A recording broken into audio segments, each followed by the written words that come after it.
오늘 하나님 나라 신학 시리즈 14번째 시간입니다. 오늘은 제목이 뭐라고 써있죠? 자각이라고 써있죠. 정말 우리가 이 신앙생활을 하는데 중요한 것 중에 하나는 바로 이 자각입니다. 누가 나에게 신앙을 강요해서는 신앙이 성장하거나 신앙생활을 할 수가 없습니다.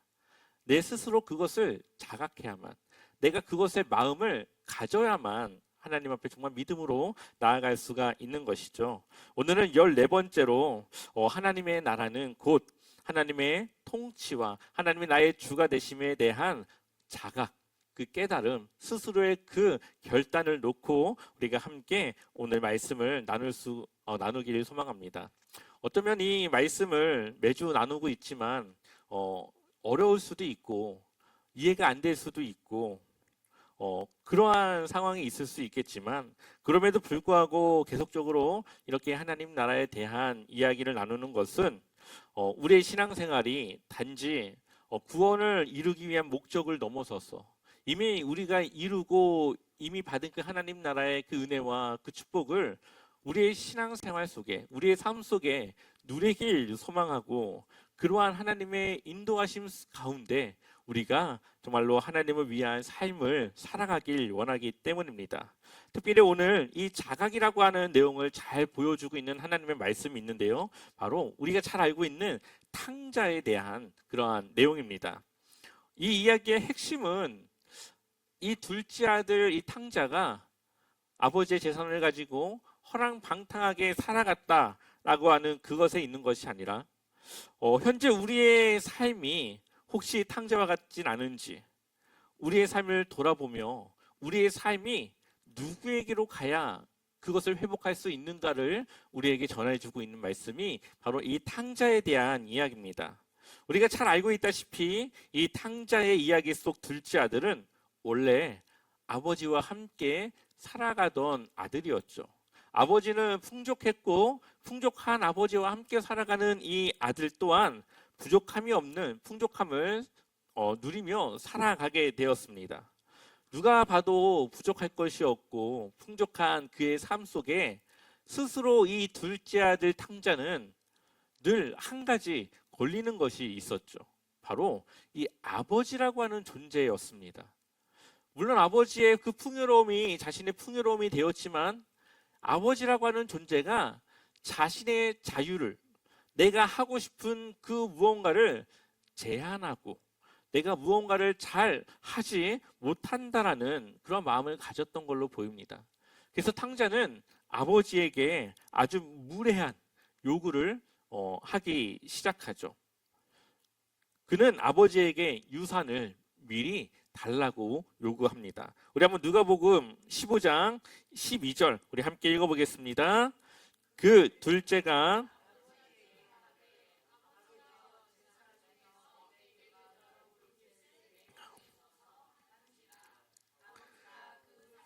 각각 나눠 주었더니, 아멘. 지금이야 재산 분할에 대해서 미리 할 수도 있고 미리 증여할 수도 있고 그런 시대지만, 이때 당시 예수님 당시 이 재산을 준다라고 하는 것은 오직 그 아버지가 죽은 이후에 유산을 나눠 가질 수 있었습니다. 그럼에도 불구하고 지금 탕자가 미리 죽지도 않은 아버지에게 자신의 유산을 달라고 하는 것은 이때 당시에 문화적으로는 정말 호로자식, 아버지를 버린 것 같은 그러한 아버지와의 관계를 단절하면서까지 재산을 요구하고 있는 그러한 모습입니다. 아버지가 죽지 않았지만 유산을 달라고 하는 것은, 저는 이제 아버지가 죽었다 생각하고 저는 살아갈 거니까 미리 그 유산을 저에게 주십시오. 이제 아버지와는 결별 끝입니다. 바로 이 이야기예요. 그럼에도 불구하고 아버지는 아들의 의견을 존중했습니다. 그가 선택한 그것을 그가 할 수 있도록 그렇게 허락했습니다. 그리고 재산을 분할해서 그 아들에게 주었던 것이죠. 이제 탕자는 자기의 삶의 주인이 자기가 되었고, 이제는 무언가 자신의 삶에 엄청나게 큰 변화가 올 것이라고 생각하며 아버지의 품을 떠납니다. 이러한 탕자의 모습은 마치 아담과 하와를 떠올리게 됩니다. 아담과 하와가 죄를 짓죠. 그 죄를 지은 그 핵심에는 그들이 하나님과 같이 될 수 있다라는 것이 그들의 마음을 움직였습니다. 하나님만 없으면, 또는 내가 하나님만 같으면 이제는 내 삶의 주인, 이제 나는 누구의 그 틀에도 박히지 않고 살아갈 수 있겠다라고 하는 그런 유혹이 아담과 하와로 그 죄를 짓게 합니다. 그럼에도 불구하고 하나님은 아담과 하와의 결정을 존중하죠. 그 이유는 하나님이 사람을 지을 때부터 자유의지, 우리의 삶을 우리가 선택하고 그것을 살아갈 수 있도록 자유의지를 주셨습니다. 우리의 자유의지는 하나님을 선택할 수도 있고 세상을 선택할 수도 있습니다. 하나님을 위한 하나님 중심의 삶을 선택할 수도 있고 나를 위한 자기 중심성의 삶을 선택할 수도 있습니다.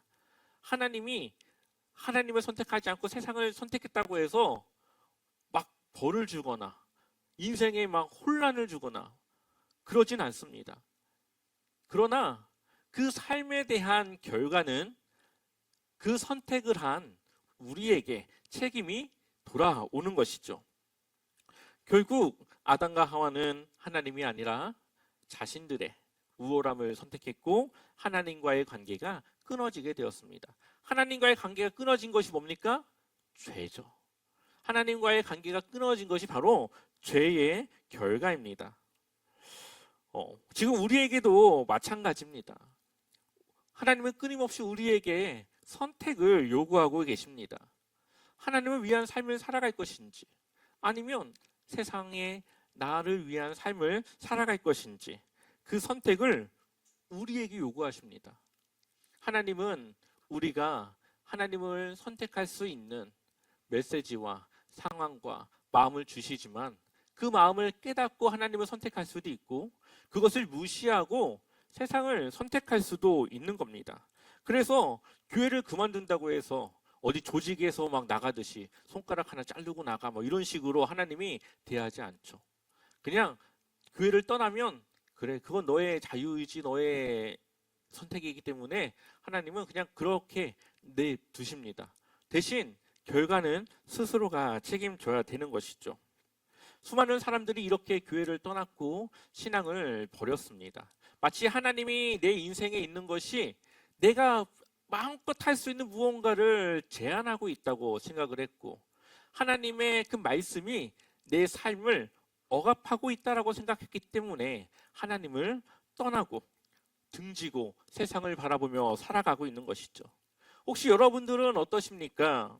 혹시 탕자와 같이 하나님을 믿고 살아가는 것이, 하나님의 말씀을 내가 지키며 살아가는 것이 혹시 불편하신가요? 내 마음대로 한다면 무엇이든 할 수 있는 그러한 자유가 있음에도 불구하고 하나님의 그 관계가 그 자유를 제한하고 있다고 생각하고 있지는 않으십니까? 또한 여전히 내 삶의 문제를 하나님의 도움 없이 충분히 내 스스로가 해결할 수 있다 생각하며 나 중심의 자기 중심성의 삶을 살아가고 있지는 않으신가요? 이러한 삶을 살아가는 이들에게 필요한 것이 바로 이 자각이라는 것입니다. 그것은 누가 설득할 수도 없고 그 삶을 강요할 수도 없고 스스로의 그 삶 속에서 하나님에 대한 존재를 깨닫고 하나님이 왜 내 인생에 필요한지에 대해서 간절함을 가질 때, 우리가 늘 말하는 푸토코스, 그러한 정말 인생의 가난 속에서 절박함 속에서 하나님이라고 하는 존재가 내 삶에 필요로 할 때 그때서야 비로소 하나님을 만날 수 있고 하나님께 내 인생을 드릴 수 있는 결단이 일어날 수 있게 되는 것이죠. 그러나 누군가에게는 자기의 삶의 한계에 부딪힐 때에도 하나님을 선택하지 않을 수 있고 하나님을 떠날 수 있습니다. 이것은 우리에게 주신 자유의지의 우리의 선택입니다. 그러나 다행인 것은 하나님은 우리를 포기하지 않는다라는 거죠. 우리가 지금은 하나님을 외면했어도 하나님은 끊임없이 우리에게 하나님께 돌아올 수 있는 기회를 주시고 계십니다. 그것이 육체적인 어려움일 수도 있고 금전적인 어려움일 수도 있고 아니면은 사회 속에서 누군가의 관계가 힘들어서 고립되어서 외로워서 오는 그러한 문제일 수 있습니다.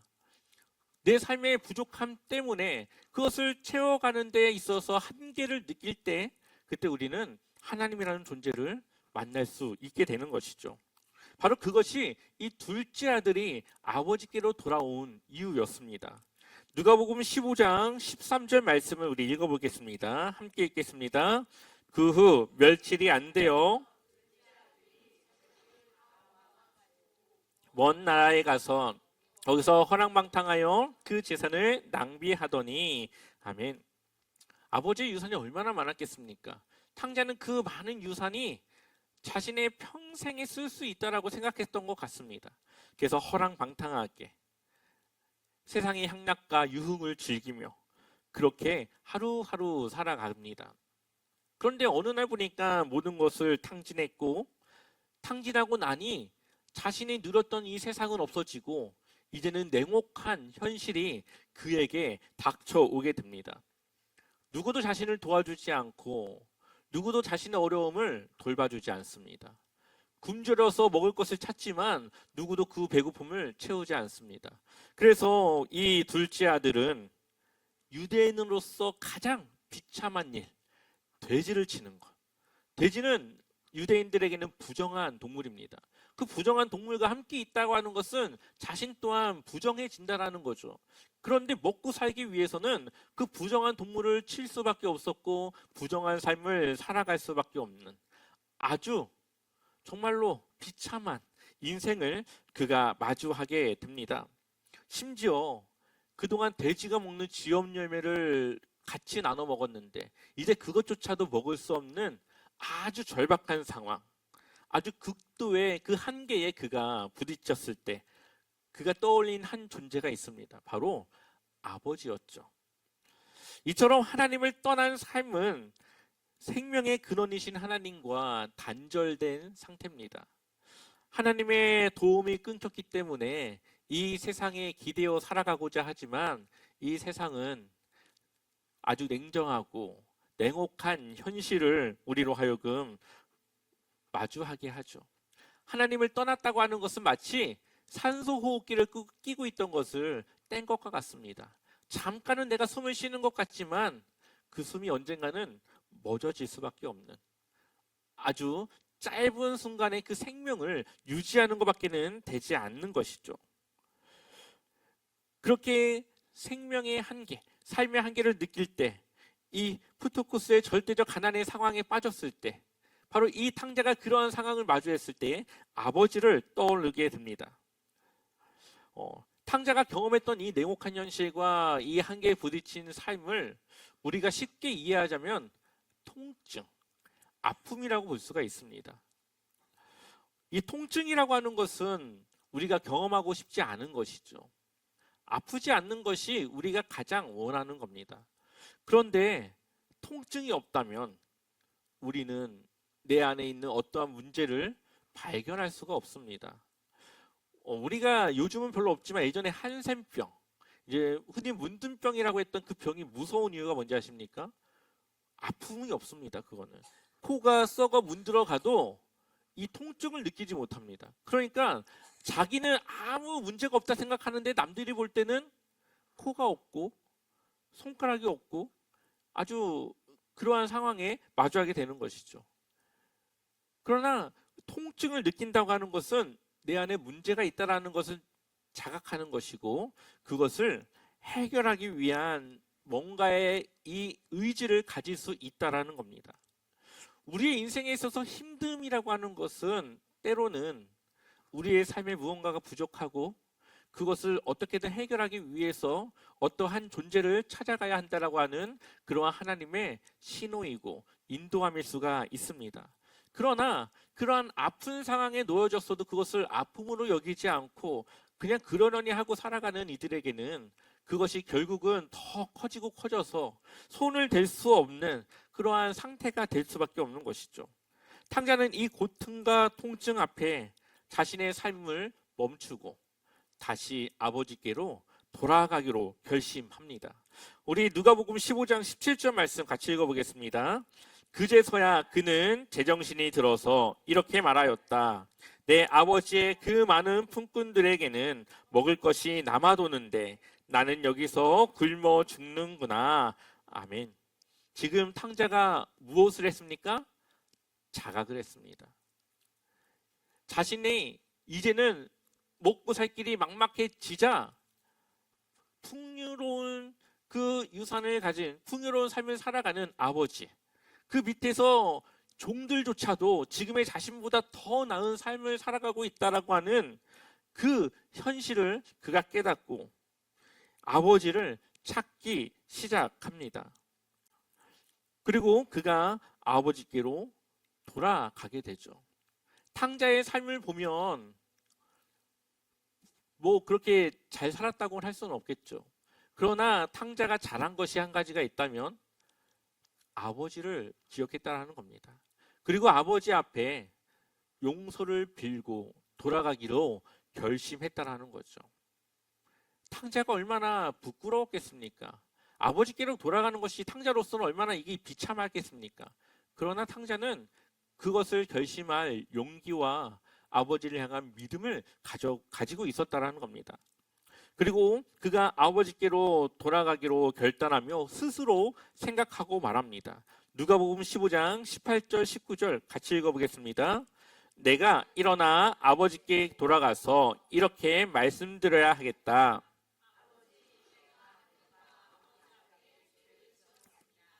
나는 더 이상 아버지의 아들이라고 불릴 자격이 없으니 나를 품꾼의 하나로 삼아 주십시오. 아멘. 탕자가 지금 자신이 뭐를 지었다라고요? 죄를 지었다고요. 아버지의 품을 떠나 세상에서 살아가는 것이 그에게는 죄로 여겨지기 시작했고 자신이 죄인이라는 것을 깨닫기 시작합니다. 그리고 그 죄를 회개하며 다시 아버지께로 돌아가기로 결심하는 거죠. 탕자가 집으로 돌아갈 때 아버지는 어떠했습니까? 아버지는 탕자가 언제 올지도 모르지만 나와서 그를 기다리고 있었고 저 멀리 보이지도 않는 탕자를 알아보고 탕자를 향해 뛰어나가는 아버지의 그 간절한 마음을 볼 수가 있습니다. 탕자에게는 아버지가 자신을 버리진 않았을까? 혹시 나를 받아주지 않을까? 염려와 걱정이 있었지만 아버지는 언젠가 돌아올 때 만나기 위해 그 아들을 기다리고 있었다라는 것을 우리에게 보여주고 있죠. 또한 탕자가 아버지의 종으로 살고자 했을 때 아버지는 그에게 종이 아니라 여전히 아들로서 맞아주고 있습니다. 그래서 아버지가 그 아들을 향하여서 뭐라고 말합니까? 나의 이 아들은 죽었다가 살아났고 내가 잃었다가 찾았도다. 예수님께서 이 땅에 오신 것은 잃어버린 영혼을 찾기 위함이었고 아픈 사람들에게 의사로서 그들의 삶을 회복시켜주기 위해 오셨습니다.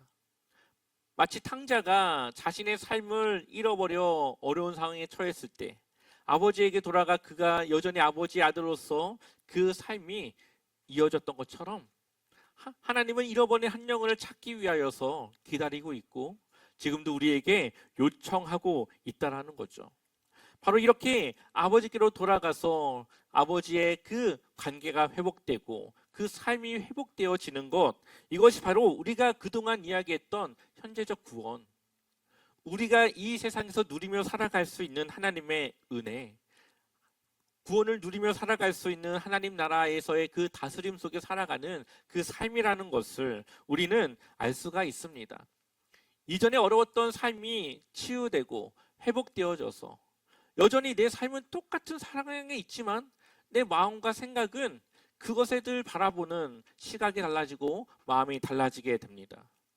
그 이전에는 그것을 내가 해결하려고 나 스스로가 힘들고 어렵게 그것을 마주했다면, 이제는 나와 관계가 회복된 그 아버지에게 그것이 맡겨졌고, 아버지께서 그것을 어떻게든 해결해 주실 것이라고 하는 믿음과 신뢰가 나로 하여금 그 어려움 속에서도 평안을, 안정감을 느낄 수 있도록 만들어 가는 것이죠. 우리가 그동안 말했던 것처럼 구원이라고 하는 것은 단순히 천국을 가기 위한 티켓이 아닙니다. 우리가 현재 우리 살아가는 이 삶 속에서 여전히 지금부터 누릴 수 있는 것이 바로 구원, 하나님의 나라입니다.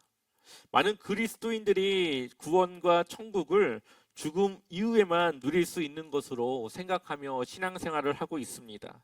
그러니 예수님을 믿는 신앙생활이 세상에서 살아가는 것보다 무엇이 더 좋은 것인지를 사실 이해하지 못하고 느끼지 못하고 살아가고 있는 수많은 그리스도인들이 있는 것이죠. 성경은 이미 우리에게 이러한 하나님의 은혜를 누리며 살아갈 수 있다는 것을 이야기하고 있고 우리에게 전하고 있는데, 우리는 그것을 놓쳐서 하나님이 주시고자 했던 그 축복된 삶을 누리지 못하고 있었던 그러한 때가 있습니다. 우리 한번 빌립보서 3장 20절 말씀을 읽어보겠습니다. 그러나 우리의 시민권은 하늘에 있습니다. 그것으로부터 우리는 구주로 오실 주 예수 그리스도를 기다리고 있습니다. 아멘.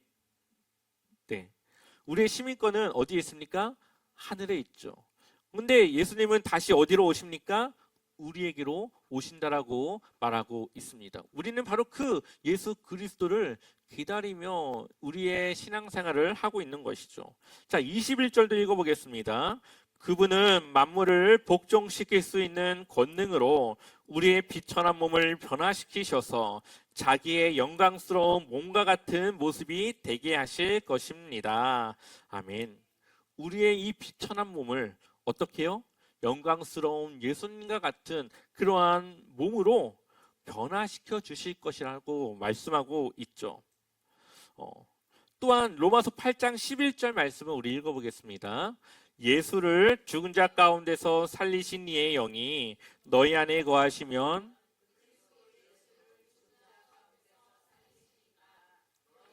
거하시는 그의 영으로 말미암아 너희 죽을 몸도 살리시리라. 아멘. 예수님께서 죽음 가운데 다시 그 예수님을 살리신 그 하나님의 영이 우리의 죽을 몸 또한 살리실 것이라고 말하고 있죠. 이 몸을 살린다라고 하는 것은 죽음 이후에 살리는 것이 아니라 예수님을 믿는 그 순간 우리에게 그 생명이 오는 겁니다.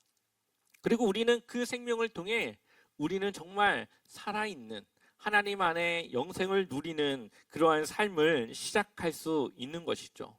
우리가 예수님을 믿고 그분에게 우리의 삶을 맡기며 우리가 살아갈 때 그때부터 하나님의 개입이 우리의 삶에 시작되어지고 나의 삶은 이전과 다른 방향과 다른 그러한 모습으로 살아갈 수 있게 되는 것입니다.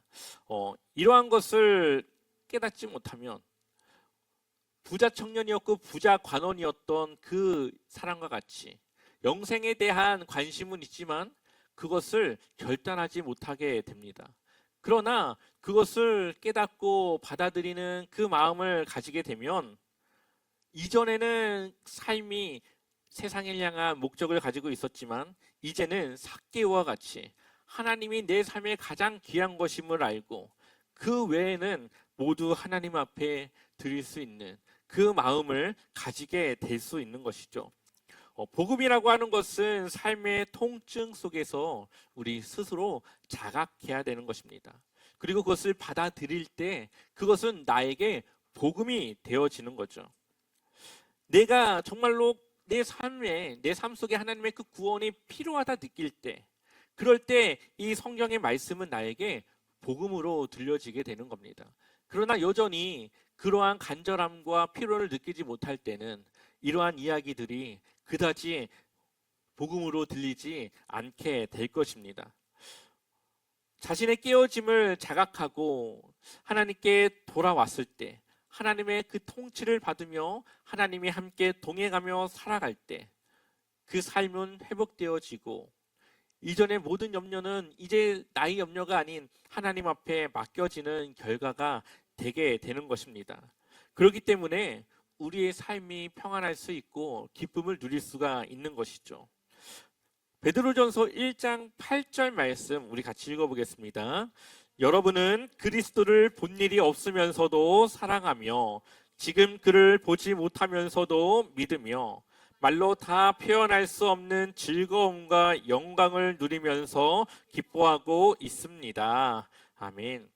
여기서 말하는 베드로가 말하는 영광과 기쁨은 그냥 그럴 만한 상황에서 누리는 그것이 아니라 현재 예수님을 믿고 살아가는 이때 당시에 그리스도인들이 핍박받고 힘들고 어렵고 많은 것이 제한된 그 삶을 살아가서 아주 힘든 그러한 상황에 있지만 그들이 예수님도 보지 못했고 또한 그 하나님의 그 사랑을 직접 본 적이 없음에도 불구하고 그 믿음을 가지고 살아가는 그들이 그러한 환경을 넘어선 영광과 기쁨을 누리고 있다라고 이야기하고 있는 것이죠.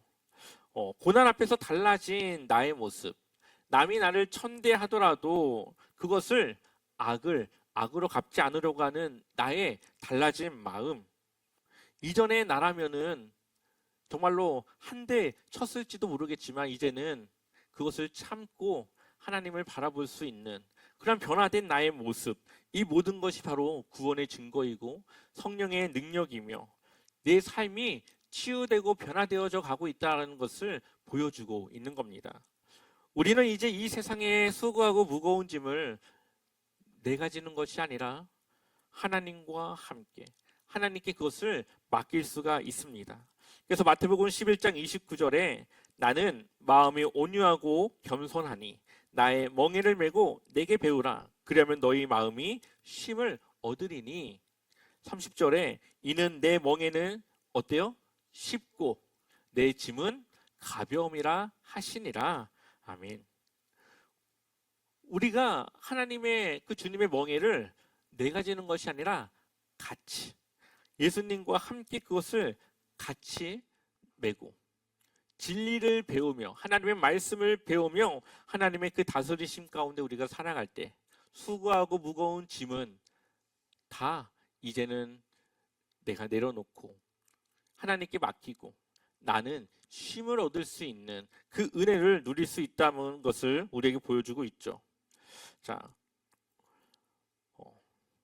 한번 고린도후서 6장 4절부터 10절까지 이게 좀 길지만 오늘 말씀을 마무리할 수 있는 그런 말씀이기 때문에 우리 한번 천천히 이 말씀을 잘 보면서 읽어보도록 하겠습니다. 함께 읽겠습니다.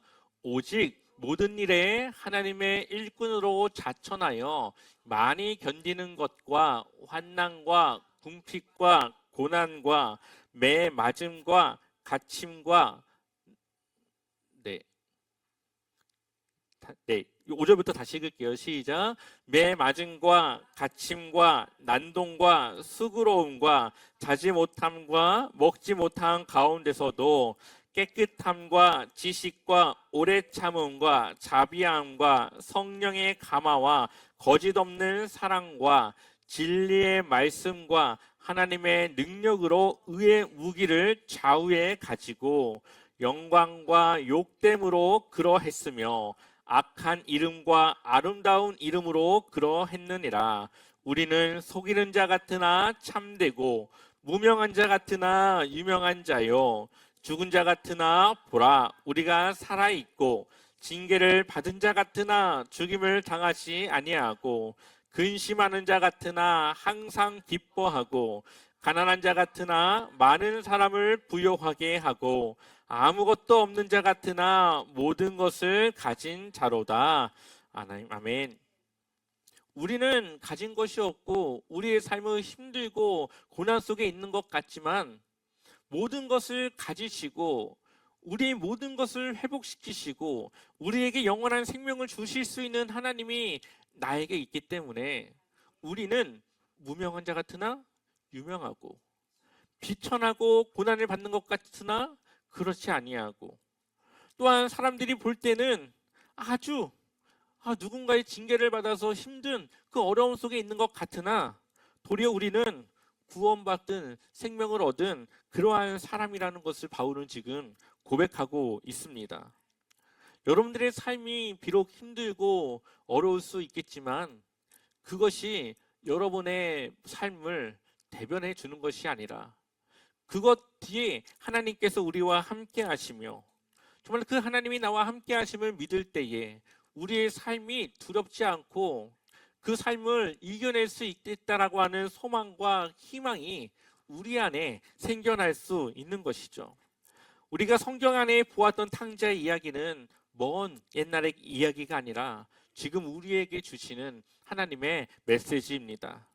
혹시 아직도 여러분들의 삶에 내가 주인이어야만 행복할 수 있고 더 잘 살 수 있다라고 생각하신다면 오늘 이 시간 우리의 삶의 통증, 혹시 여러분들의 삶의 어려움과 그 아픔을 깨달아 정말로 그동안 내가 해결하려 했지만 해결하지 않았던 그것을 이제는 하나님께 한번 맡겨보시고 하나님이 그것을 어떻게 이루시고 해결하시는지를 우리가 경험하길 소망합니다. 하나님은 우리가 돌아갈 때 우리를 시험하거나 내치시거나 우리의 자격을 보시지 않고 언제 올까 기다리며 탕자를 기다리고 있는 그 아버지와 같이 우리를 기다리고 있고, 우리가 돌아왔을 때 죽었던 아들이 살았고 잃어버린 그 아들을 찾았다라고 하는 기쁨으로 우리를 맞아 주실 것입니다. 여러분들이 하나님 안에 살아갈 때 하나님의 정말 그 다스리심이 우리의 삶에 함께할 때 우리의 삶은 지금보다 더 나은, 정말로 우리가 그동안 원했고 누리기 원했던 그 삶을 우리가 경험할 수 있게 되어지게 됩니다. 정말로 그러한 삶을 우리가 정말 주님을 믿는 그 믿음 안에서 주님이 주시고자 했던 그 축복된 삶을 우리가 누리며 살아가길 축원합니다.